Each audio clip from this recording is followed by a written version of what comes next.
Sa kanilang batikos sa hindi pagpapatawag ng sesyon ni Senate President Alan Peter Cayetano, binanggit ng Senate Minority ang ginawa raw noon ni Cayetano noong siya ang pinuno ng House of Representatives.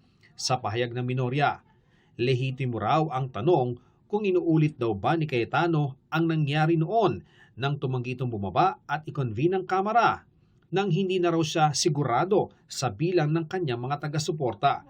Sinusubukan pa ng GMA News na makuha ang panig ni Cayetano ukol dito.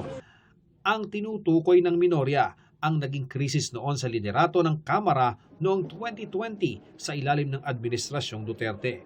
Kaugnay ito ng term sharing agreement sa pagitan ng nooy House Speaker Cayetano at nooy Marinduque Representative Lord Alan Velasco.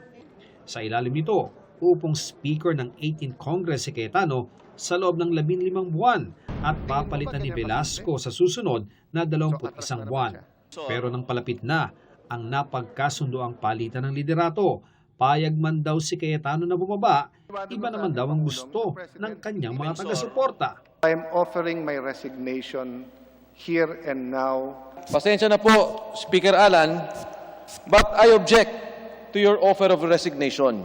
Sa gitna ng bagyong to, dapat po bang pinapalitan ang iyong kapitan? October 14 dapat ang sinasabing usapan ng palitan ng liderato. Pero mahigit 1 linggo bago niyan, biglang sinuspindi ni Cayetano ang sesyon noong October 6. Mas maaga sa orihinal na schedule na sa halip na October 16. We cannot simply go to the session hall, even if 300 kami dyan, and say that we resume the session. Diba? Because we can resume on November 16. Nangyari yan sa kasagsagan ng deliberasyon para sa 2021 national budget at para di maipit ang budget, kinailangan ng mamagitan ni Pangulong Duterte at ipinag-utos noon ang pagsasagawa ng special session. Either you resolve the issue sa impasse ninyo dyan and pass the budget legally and constitutionally. Pag hindi ninyo ginawa, ako ang gagawa para sa inyo. Hindi ako nananakot. Wala akong ambisyon manakot. Wala rin akong ambisyon na tatagal dito sa pwestong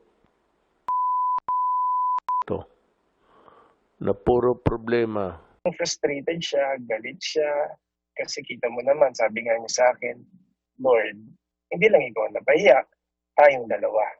Tapos doon, sinabi na niya after noon, na-denggoy tayo, Lord.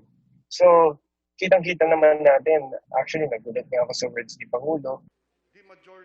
Kasunod ng utos ng Pangulo, isang session ang isinagawa ng mga taga-suporta ni Velasco, hindi sa Batasan, kundi sa Celebrity Sports Plaza sa Quezon City, kung saan iniluklok bilang speaker si Velasco.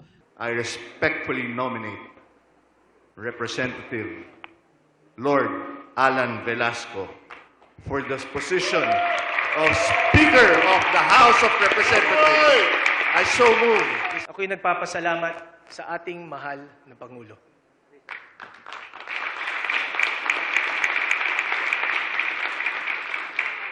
A man of his word. May isang salita. Sa mabuting halimbawa and for inspiring young government servants like me. Pero kinwestiyon pa rin ito ni Cayetano. Ang gagawin nyo, papalitan lang ako, di ako hahadlang.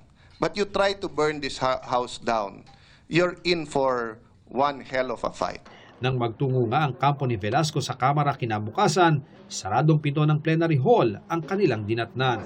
Look what he's doing. He's preventing us from entering the plenary session hall of Congress. He's very childish. Para lang matapos ang boxing, muling namagitan si Duterte. Tapos na po ang boxing. So, Yes. Malacanang recognizes Of course. Congressman Velasco as the new speaker. Our consistent position has been it is the House of Representatives that will choose their leaders, and if it has been ratified, then it is Speaker Lord Alan Velasco. Kasunod nito'y humingi ng paumanhin sa Pangulo si Cayetano.